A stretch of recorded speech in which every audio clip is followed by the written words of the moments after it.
ரஞ்சனி, இங்க என்ன நடக்குதுன்னு எனக்கு சுத்தமா புரியல. கொஞ்சம் சொல்லு, இங்க என்ன நடக்குது? இவங்களாம் எதுக்கு இங்க வந்திருக்காங்க? நீ ஏன் இன்னும் மண்டபத்துக்கு போகாம இங்க இருக்க? சீனு, இப்ப நான் சொல்ல போற விஷயம் உனக்கு கோவமாவும் அதிர்ச்சியாவும் தான் இருக்கும்னு எனக்கு தெரியும்.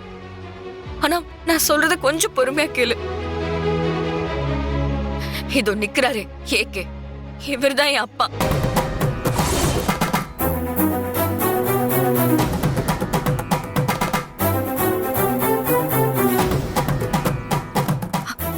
ஆதிதான் என் அண்ணன்.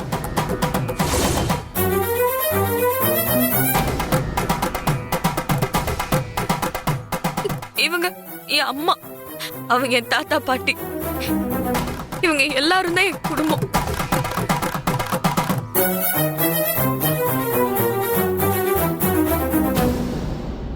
அன்னைக்கு என்ன பார்க்க வந்தல, அதுதான் என்னோட வீடு.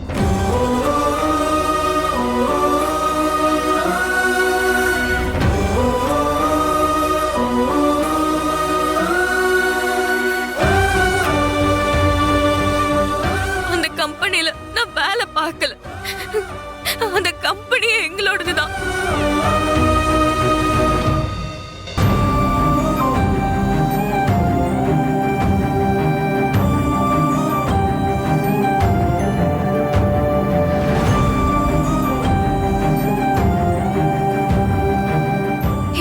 கூட நான் அப்பப்ப வந்து ஷெட்ல வேலை பார்ப்பேன். ஆனா நீ நினைக்கிற மாதிரி நான் மெக்கானிக் கிடையாது.